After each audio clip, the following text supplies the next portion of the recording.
হযরত আলী রাদিয়াল্লাহু তাআলা আনহু বললেন, ও প্রিয়তমা স্ত্রী ফাতেমা, তোমার বাবা হলো এই দুনিয়ার সবচেয়ে দামি মানুষ। আল্লাহর নবী হলেন মসজিদে নববীর ইমাম, গোটা আমিরুল মুমিনিন, সমস্ত মুমিনদের আমির, সরকার প্রধান। তোমার বাবা হলো প্রেসিডেন্ট, তুমি প্রেসিডেন্টের মেয়ে, তুমি দুজাহানের সরদারের মেয়ে। এত কাজ তোমার দ্বারা হয়, এটা আমার কাছেও কষ্ট লাগে। ফাতেমা যাও যাও, তোমার বাবার কাছে যাও, বাবার কাছে যে অনুরোধ করো, বাবা আমাকে একটা দাসীর ব্যবস্থা করে দেন, একটা খাদেমের ব্যবস্থা করে দেন। হযরত ফাতিমাতুজ জোহরা রাদিয়াল্লাহু তাআলা আনহা তার বাবার কাছে যে গেলেন, যে বললেন, আন্না ফাতিমা রাদিয়াল্লাহু তাআলা আনহা আতাতিন নবী সাল্লাল্লাহু আলাইহি ওয়াসাল্লাম ইয়াসআলুহু খাদিমান। হযরতে ফাতেমা তার বাবার কাছে যে বলে, বাবা আমাকে একটা খাদেমের ব্যবস্থা করে দেন। আল্লাহর নবী সমস্ত মানুষদের সামনে জবাব দিলেন, ফাতেমা আমি তোমাকে এখন খাদেমের ব্যবস্থা করব না, তুমি বাড়ি চলে যাও, আমি রাতের বেলা তোমার বাড়ির মধ্যে যাব। হযরত ফাতেমা মনে করলেন, আমার বাবা মনে হয় সবচেয়ে ভালো খাদেমটাকে আমার বাড়িতে রাতের বেলা দিয়ে আসবে।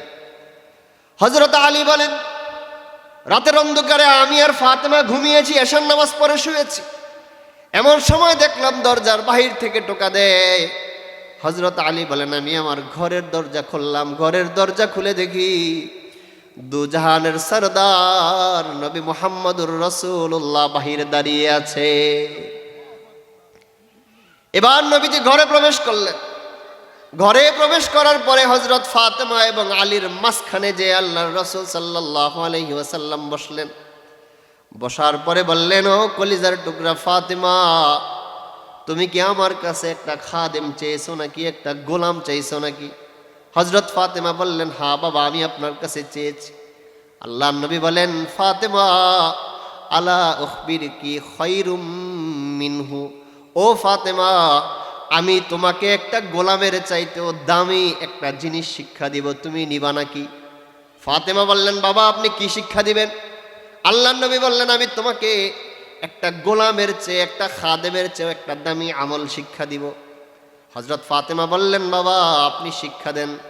আল্লাহর নবী সাল্লাল্লাহু আলাইহি ওয়াসাল্লাম বলেন, ও ফাতেমা শোনো, দৈনিক ঘুমের সময় যখন ঘুমাইতে যাইবা, বিছানায় শুয়ে 33 বার সুবহানাল্লাহ পাঠ করবে। বলেন কয়বার?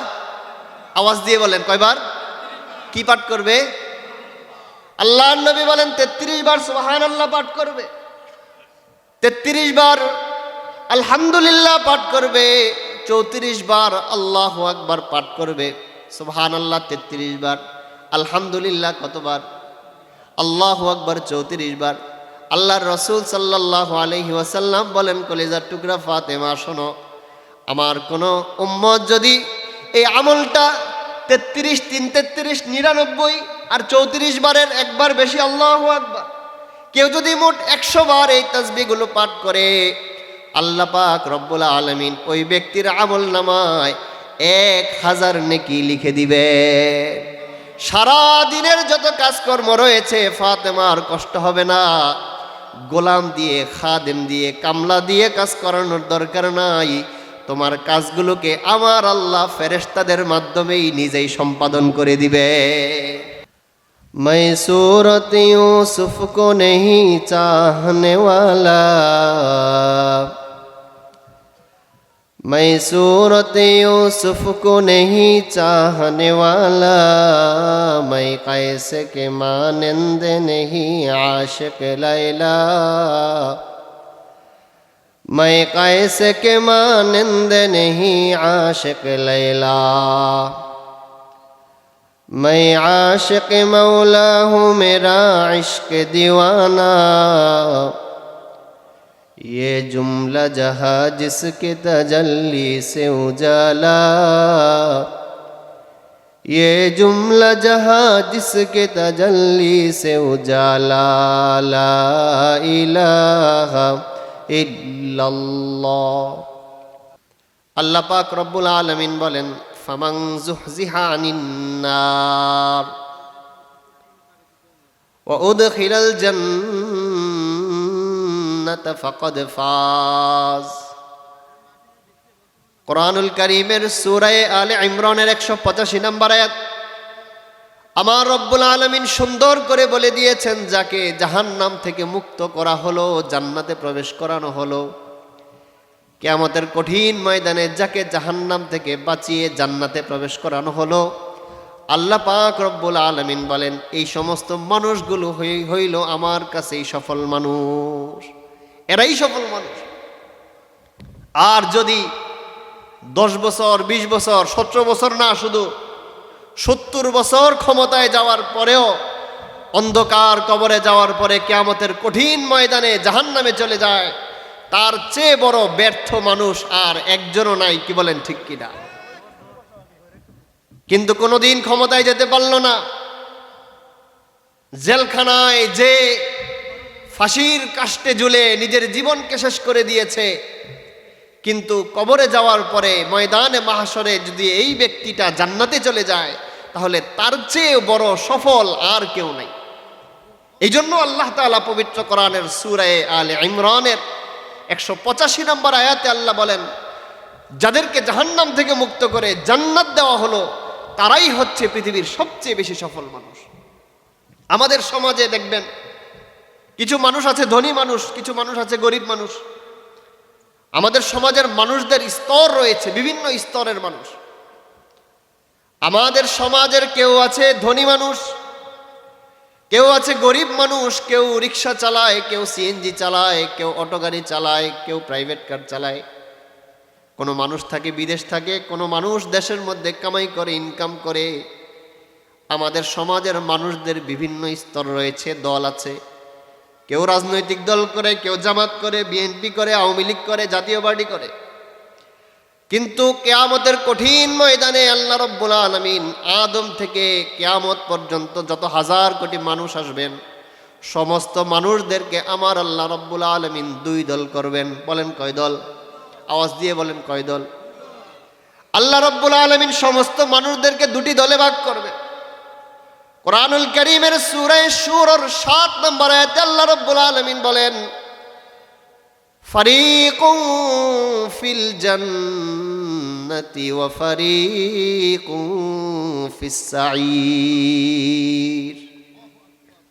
আল্লাহ রাব্বুল আলামিন বলেন, কিয়ামতের কঠিন ময়দানে আমি সমস্ত মানুষদেরকে 2 দলে ভাগ করব। এক দল হলো জান্নাতি, আর এক দল হলো জাহান্নামী।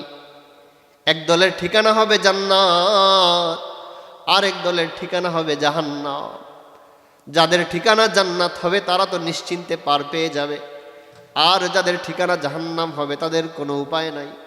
হাউমাউ করে কান্নাকাটি করবে, হাউমাউ করে কান্নাকাটি করবে, কোনো উপায় নাই। পৃথিবীতে যদি কোনো ভাই বিপদে পড়ে, ভাই ভাইয়ের বিপদে এগিয়ে আসে। কোনো বোন যদি বিপদে পড়ে, বোন ভাইয়ের বিপদে এগিয়ে আসে। সন্তান যদি বিপদে পড়ে, বাবা মা পেরেশান হয়ে যায়, পাগল হয়ে যায়। মায়ের যদি অসুস্থতা হয়, সন্তান পেরেশান হয়ে যায়। পাড়ার লোক যদি বিপদে পড়ে, আমরা সবাই মিলে আমাদের প্রতিবেশীকে উদ্ধার করার চেষ্টা করি। কিন্তু কিয়ামতের কঠিন ময়দান এত ভয়ঙ্কর হবে, আযাব এত মারাত্মক হবে, সন্তান তার মা বাবার পরিচয় দিবে না, মা বাবা সন্তানের পরিচয় দিবে না। একটা ছেলে দৌড়ে বাবার কাছে যাবে, যে বলবে, বাবা দুনিয়াতে আমি বিদেশ যে আপনাকে কামাই করে খাওয়াইছি, ও বাবা আপনি আমাকে লালন পালন করেছেন, বাবা আমার টাকা পয়সা আপনি ভোগ করেছেন, আজকে কিয়ামতের কঠিন ময়দানে আমি বিপদগ্রস্ত হয়ে গেছি, আপনি আমাকে উদ্ধার করেন। আফসোসের ব্যাপার হলো আল্লাহ রাব্বুল আলামিন কোরআনুল কারীমে বলে দিয়েছেন, বাবা সাথে সাথে চিৎকার করে বলবে, এরে সন্তান শোনো, দুনিয়াতে আমার কোনো সন্তান ছিল না, পরিচয় দিবে না। এটাই কিয়ামতের ময়দান, এটাই বাস্তবতা। আমার সাথে আপনার সাথে সবার সাথেই ঘটবে। এই জন্য ভাই, এই মাহফিলগুলোর অনেক দাম রয়েছে। এই মাহফিলগুলোর অন্যতম একটা উদ্দেশ্য হচ্ছে বান্দা কবরে যেয়ে কিভাবে শান্তি পাবে, কবরে যে কিভাবে শান্তি পাবে। আমাদের সমাজের অনেক মানুষ একতলা দুইতলা বিল্ডিং করে, যার দুইতলা আছে তার সে তিনতলার চিন্তা করে, যার বিল্ডিং এর শুধুমাত্র আস্তর করা এই ব্যক্তি রং করার চেষ্টা করে, টাইলস দামি দামি টাইলস লাগায়, নিউ ব্র্যান্ডের লাইট ব্যবহার করে। কিন্তু ভাই, আপনি আপনার দুনিয়াকে এত সুন্দর করে সাজাইতেছেন, আপনার কবরটাকে কে সাজাবে? এই কবরে তো আপনাকেই থাকতে হবে। আপনি আপনার দুনিয়াকে এত সুন্দর করলেন, এত চাকচিক্যময় করলেন, কিন্তু আপনার কবরকে যদি আপনি সুন্দর করতে না পারেন তো উপায় নাই, উপায় নাই।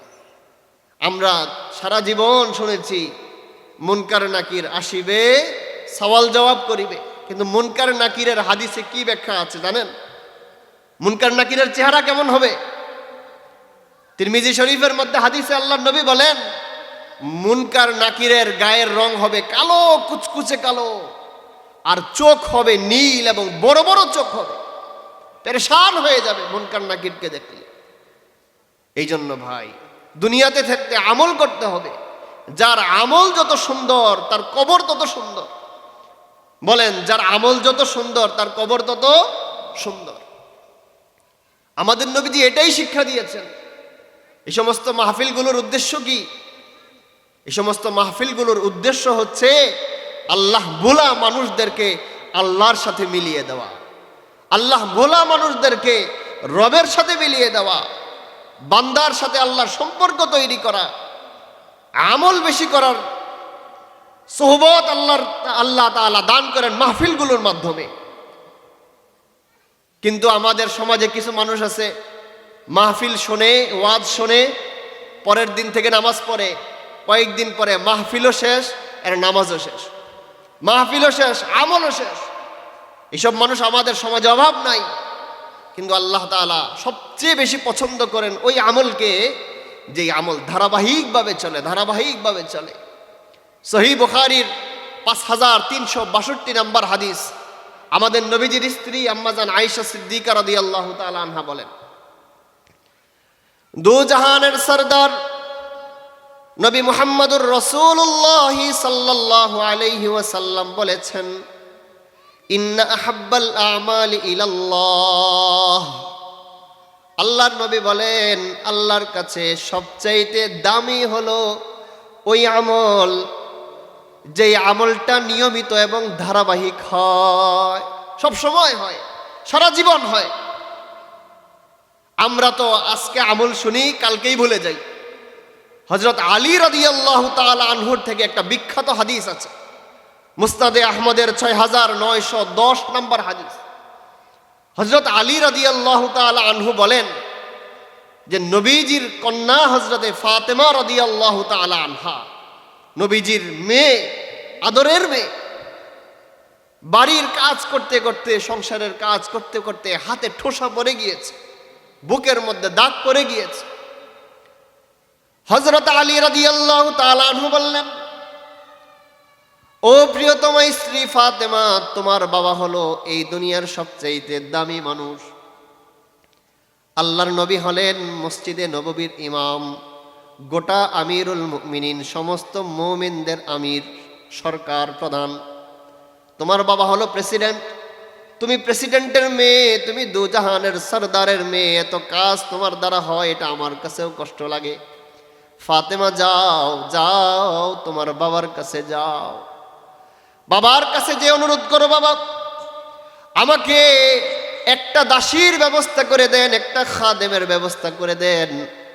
হযরত ফাতিমাতুজ জোহরা রাদিয়াল্লাহু তাআলা আনহা তার বাবার কাছে যে গেলেন, যে বললেন, আন্না ফাতিমাতা রাদিয়াল্লাহু তাআলা আনহা আতাতিন নবী সাল্লাল্লাহু আলাইহি ওয়াসাল্লাম ইয়াসআলুহু খাদিমান। হযরতে ফাতেমা তার বাবার কাছে যে বলে, বাবা আমাকে একটা খাদেমের ব্যবস্থা করে দেন। আল্লাহর নবী সমস্ত মানুষদের সামনে জবাব দিলেন, ফাতেমা, আমি তোমাকে এখন খাদেমের ব্যবস্থা করব না, তুমি বাড়ি চলে যাও, আমি রাতের বেলা তোমার বাড়ির মধ্যে যাব। হযরত ফাতেমা মনে করলেন, আমার বাবা মনে হয় সবচেয়ে ভালো খাদেমটাকে আমার বাড়িতে রাতের বেলা দিয়ে আসবে। হযরত আলী বলেন, রাতের অন্ধকারে আমি আর ফাতেমা ঘুমিয়েছি, এশার নামাজ পড়ে শুয়েছি। এমন সময় দেখলাম দরজার বাহির থেকে টোকা দেয়। হযরত আলী বলেন, আমি আমার ঘরের দরজা খুললাম। ঘরের দরজা খুলে দেখি দুজাহানের সরদার নবী মুহাম্মদুর রাসূলুল্লাহ বাহিরে দাঁড়িয়ে আছে। এবার নবীজি ঘরে প্রবেশ করলেন। ঘরে প্রবেশ করার পরে হযরত ফাতেমা এবং আলীর মাঝখানে যে আল্লাহর রাসূল সাল্লাল্লাহু আলাইহি ওয়াসাল্লাম বসলেন। বসার পরে বললেন, ও কলিজার টুকরা ফাতেমা, তুমি কি আমার কাছে একটা খাদেম চেয়েছো নাকি, একটা গোলাম চাইছো নাকি? হযরত ফাতেমা বললেন, হ্যাঁ বাবা, আমি আপনার কাছে চেয়েছি।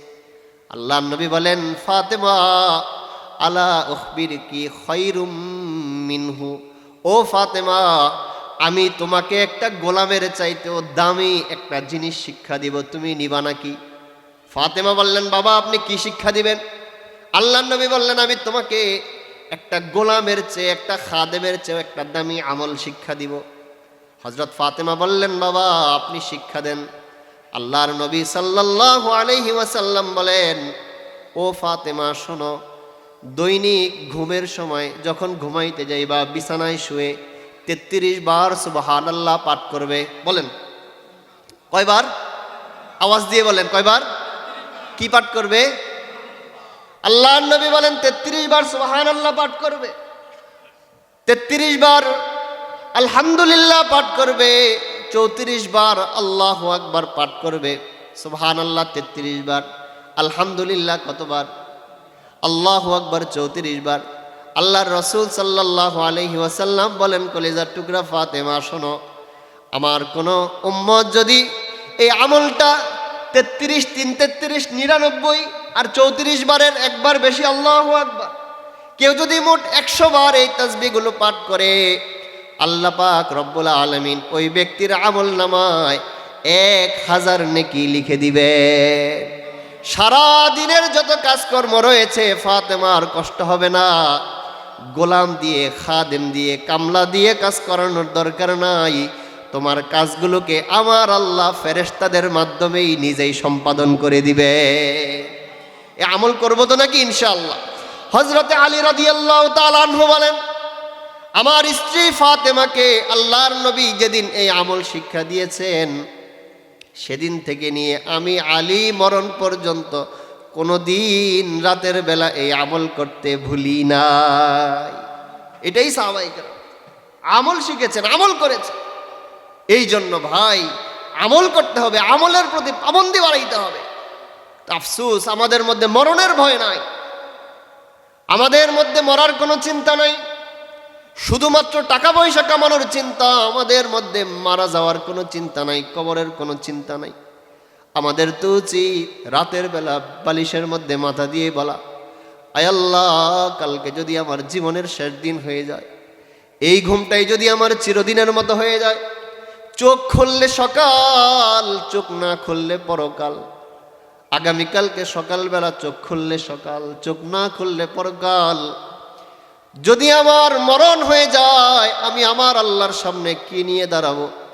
কত মানুষের জমিন আমি লুণ্ঠন করেছি, কত মানুষের টাকা মেরে দিয়েছি, কত মানুষের সম্পদ নষ্ট করেছি, ভাইয়ের হক নষ্ট করেছি, বোনের হক নষ্ট করেছি। যদি মালাকুল মউতের হাতে আমি গ্রেফতার হয়ে যাই, আমার কি অবস্থা হবে? আল্লাহর কাছে তওবা করার চিন্তা আমাদের দিলের মধ্যে আনতে হবে। কোনো বান্দা যদি আল্লাহর কাছে তওবা করে, আমার আল্লাহ এত খুশি হয়ে যায়। কোনো বান্দা যদি 80 বছর গুনাহ করে, আমার আল্লাহর কাছে একবার তওবা করে, আমার আল্লাহ ওই বান্দার 80 বছরের গুনাহ মাফ করে দেয়। বনি ইসরাইলের একটা বিখ্যাত ওয়াকিয়া হাদিসের মধ্যে এসেছে। আল্লাহর নবী সাল্লাল্লাহু আলাইহি ওয়াসাল্লাম বলেছেন, হযরতে মূসা আলাইহিস সালাম একবার রাতের বেলা ঘুমাইতে গেলেন। আল্লাহর নবী মূসা আলাইহিস সালামকে আমার আল্লাহ তাআলা স্বপ্নে ডাক দিয়েছেন, ও মূসা, কেন ঘুমিয়ে আছো? জাগ্রত হও। আল্লাহ তাআলার হুকুম পেয়ে হযরতে মূসা আলাইহিস সালাম ঘুম থেকে জাগ্রত হলেন। মূসা নবী কিন্তু সাধারণ নবী না, একজন স্পেশাল নবী, যাকে আল্লাহ তাআলা ভালোবেসে কালিমুল্লাহ বলে। আমাদের নবীকে বলেন হাবিবুল্লাহ, মূসা হলেন কালিমুল্লাহ। ইব্রাহিম হলেন খলিলুল্লাহ, আদম হলেন সফিউল্লাহ, ঈসা হলেন রূহুল্লাহ, আর হজরতে মূসা হলেন কালিমুল্লাহ। যেই মূসা দুনিয়াতে থাকতে সরাসরি রব্বুল আলামিনের সাথে কথা বলার সৌভাগ্য অর্জন করেছে। হজরতে মূসার কাছে আমার আল্লাহ সংবাদ পাঠাইলেন, মূসা এখনো ঘুমের মধ্যে কেন? তাড়াতাড়ি জাগ্রত হও। ওই যে মরুভূমিতে একটা মানুষ মারা গেছে, আমার একটা প্রিয় বান্দা মারা গেছে। যাও মূসা যাও, আমার প্রিয় বান্দাটার লাশটাকে তুমি সুন্দর করে ওঠাও। বালু মাখা লাশ, কাদা লেগে আছে লাশের মধ্যে, মশায় খাইতেছে, মাছি খাইতেছে। মূসা যাও, ওই লাশটাকে সুন্দর করে আনবা, গরম পানি দিয়া গোসল করাইবা, সুন্দর করে গোসল করাইবা, দামি কাফনের কাপড় পরাইবা, আর বনি ইসরাইলের সব মানুষদেরকে জানাজার নামাজ পড়তে বলবা। আর মূসা শোনো মূসা, আমার প্রিয় বান্দার জানাজা যেই ব্যক্তি পড়বে তাদের সবাইকেই আমি আল্লাহ বিনা হিসাবে মাফ করে দিব। এই সংবাদ শুনে আল্লাহর নবী মূসা দৌড় শুরু করলেন। সাথে নিলেন মূসা নবীর প্রিয় ভাই হজরতে হারুনকে। আরেকজন নবী ছিল যার নাম ইউশা ইবনে নুন, যার নাম আমরা অনেকেই শুনি নাই। হজরত ইউশা ইবনে নুন, হজরতে হারুন এবং তাদের সাথে গেলেন হজরত মূসা আলাইহিস সালাম। সফর করলেন, দূরের পথ সফর করে দেখে মরুভূমির মাঝখানে একটা মরা লাশ পড়ে আছে, অর্ধেক পচে গেছে। এই লাশটার গায়ের মধ্যে মাছি বসতেছে, সারা গায়ের মধ্যে বালু গৈরা গৈরি করছে, বালুর মধ্যে লাশ একটা পড়ে আছে। আল্লাহর নবী মূসা আলাইহিস সালাম তারা তিনজনে মিলে লাশটাকে কাঁধে নিলেন, বনি ইসরাইলের মধ্যে আসলেন, সুন্দর করে গোসল করাইলেন। শরীরের মধ্যে যত ময়লাগুলো ছিল ময়লাগুলো সুন্দর করে ধুয়ে দামি কাফনের কাপড়ের মধ্যে পেঁচিয়ে বনি ইসরাইলকে এলান করলেন, ও বনি ইসরাইল, তোমাদের জন্য আমি একটা সুসংবাদ নিয়ে আসছি। 50 বছরের গুনাহগার কে আছো? 80 বছরের গুনাহগার কে আছো? 100 বছরের গুনাহগার কে আছো? 200 বছরের গুনাহগার কে আছো? আসো আসো আসো, আল্লাহ রাব্বুল আলামিন তোমাদের জন্য একটা সুসংবাদ দিয়েছেন। ও বনি ইসরাইল শোনো, আজকে তোমাদের সামনে একটা জানাজা হাজির হবে। আল্লাহ তাআলা ঘোষণা করেছেন, আল্লাহর প্রিয় বান্দার এই জানাজায় যারা অংশগ্রহণ করবে তোমাদের সবাইকেই আমার আল্লাহ ক্ষমা করে দিবে। এই সংবাদ শুনে বনি ইসরাইলের বৃদ্ধ থেকে শুরু করে শিশু বাচ্চা পর্যন্ত সবাই চলে এসেছে, যুবকরা চলে আসছে, বুড়ারা চলে আসছে, সব মানুষ চলে আসছে, জানাজার মধ্যে উপস্থিত হয়েছে। বনি ইসরাইলের মানুষগুলো ডাক দিয়ে বলে, এরে মূসা, এমন কোন নেককার বান্দার জানাজা যেই নেককার বান্দার জানাজার জন্য আমার আল্লাহ আমাদের গুনাহ মাফ করে দিবেন। ও মূসা, আল্লাহর এই প্রিয় বান্দার চেহারা একবার দেখতে চায়। আল্লাহর প্রিয় বান্দাদের চেহারার দিকে তাকানোরও অনেক সওয়াব। কোনো আলেম, হক্কানি আলেমের চেহারার দিকে যদি কেউ একবার তাকায়, আল্লাহ তাআলা সাথে সাথে ওই ব্যক্তির জিন্দেগি থেকে সব সগীরা গুনাহ মাফ করে নেন। আমার বন্ধুগণ, মুহতারাম হাজিরিন, হযরতে মূসা আলাইহিস সালাম, হযরতে মূসা আলাইহিস সালামের ব্যাপারে আল্লাহ রাব্বুল আলামিনের বান্দারা যখন মূসাকে জিজ্ঞাসা করলেন, মূসা, ও মূসা, আমরা ওই ব্যক্তির চেহারা একবার দেখতে চাই, ওই ব্যক্তিটার চেহারা দেখতে চাই। সমস্ত মানুষ যখন মূসা আলাইহিস সালামকে ধরলেন, আল্লাহর নবী হযরতে মূসা আলাইহিস সালাম ওই মৃত মানুষের চেহারাটা যখন খুললেন, হযরত মূসা আলাইহিস সালামকে সবাই হুমড়ি খেয়ে পড়ে দেখে এমন একজন ব্যক্তির চেহারা, এমন একজন ব্যক্তির লাশ। এবার বনি ইসরাইলের লোকেরা বলে, ও মূসা, এটা কি ওই ব্যক্তির লাশ নাকি? মূসা, এই ব্যক্তিকে তো আমরা আরো কয়েক বছর আগে আমাদের সমাজ থেকে গুনাহ করার কারণে, জেনা করার কারণে, চুরি করার কারণে, ওই যে নেশা দ্রব্য গ্রহণ করার কারণে আমাদের সমাজ থেকে তা আমরা বিতরণ করে দিয়েছি। এই ব্যক্তির লাশের জানাজার এত সওয়াব কেমনে হবে? এই লোক তো আমাদের সমাজে অপকর্ম করেছে। অপকর্ম করার কারণে সবাই মিলে সিদ্ধান্ত নিয়ে তাকে আমরা এলাকা থেকে বিদায় করে দিয়েছি। মূসা, এর জানাজার এত ফজিলত কিভাবে হইল? এবার বনি ইসরাইলের মানুষদের প্রশ্ন নিয়ে মূসা আলাইহিস সালাম তুর পাহাড়ে যে আল্লাহর কাছে বললেন, রব্বুল আলামিন, আমার সমাজের মানুষ আমার কাছে জানতে চেয়েছে একজন গুনাহগারের জানাজায় যদি কেউ অংশগ্রহণ করে, এই গুনাহগারের কারণে এত মানুষকে আপনি কিভাবে মাফ করবেন? এই কথা যখন বলল, আল্লাহ রব্বুল আলামিন ডাক দিয়ে বলেন, মূসা শোনো, আমার এই বান্দাকে বনি ইসরাইলের সমস্ত মানুষ সমাজ থেকে তাড়িয়ে দিয়েছে, বিতরণ করে দিয়েছে, বিতাড়িত করে দিয়েছে। আমার বান্দা গুনাহ করেছে। এবার এই ব্যক্তি চলে যাওয়ার সময় ৫-৬টা বকরি নিয়ে, ছাগল নিয়ে জঙ্গলের মধ্যে চলে গেছে।